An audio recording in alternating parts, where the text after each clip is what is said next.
Salut, c'est Sarah. Ça dit quoi? Il s'agit d'un cessez-le-feu total que l'Ukraine a accepté. Waouh!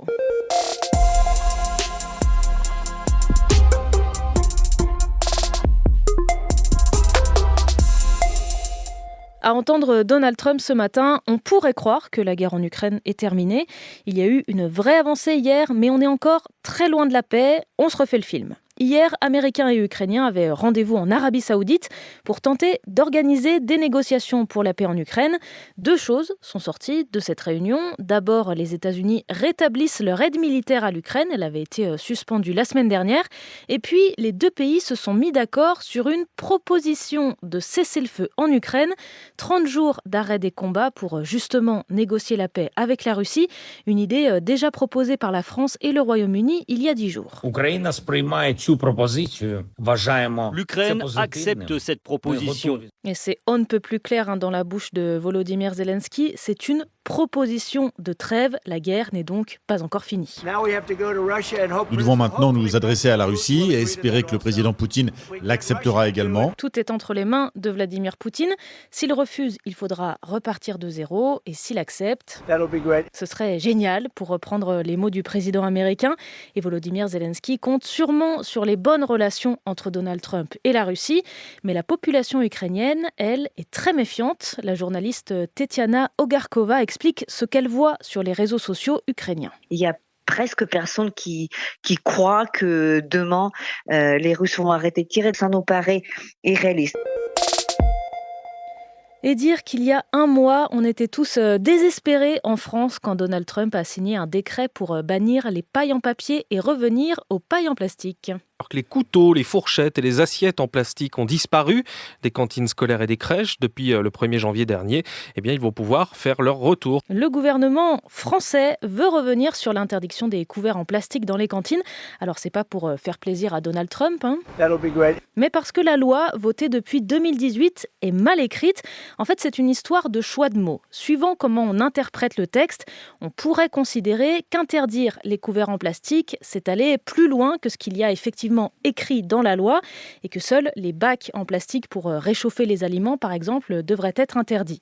Le ministère de la Transition écologique a peur que les lobbies du plastique déposent un recours contre cette loi, la fassent annuler et donc que le plastique soit de retour en long, en large et en travers dans les restaurants collectifs. T'as rien contre les couverts en plastique ?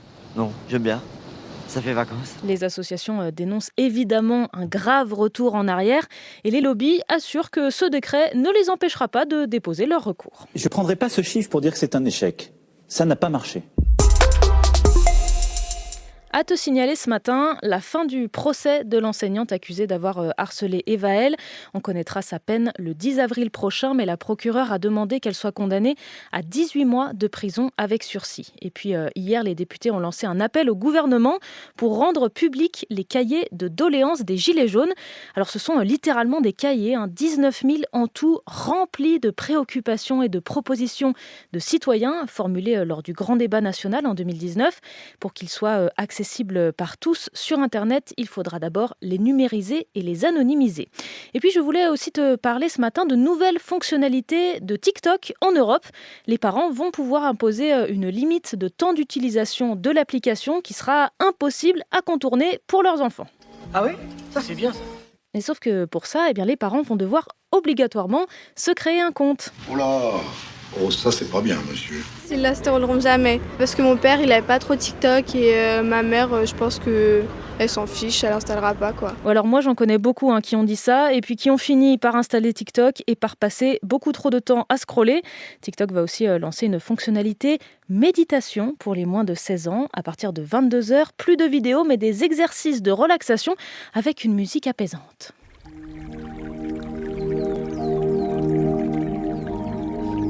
Allez, on termine avec l'événement de la soirée d'hier. Attention les oreilles. Les lances. Et Paris est qualifié. Le PSG est en quart de finale. Les Parisiens avaient perdu 1-0 à l'aller face à Liverpool en 8e de finale de Ligue des Champions. Ils ont réussi à marquer une fois hier soir lors du match retour, un partout donc au cumul des scores. Et ça s'est réglé au tir au but. Donnarumma, pied droit. Et l'arrêt. Le gardien du PSG, Gianluigi Donnarumma, en a arrêté 2, avec à la clé un ticket pour les quarts de finale. Donc, on connaîtra le prochain adversaire des Parisiens dans la journée, Aston Villa ou Bruges, mais il y a plus de chances que ce soit Aston Villa qui a déjà 2 buts d'avance. Ce soir, Lille va tenter aussi de s'imposer face à Dortmund.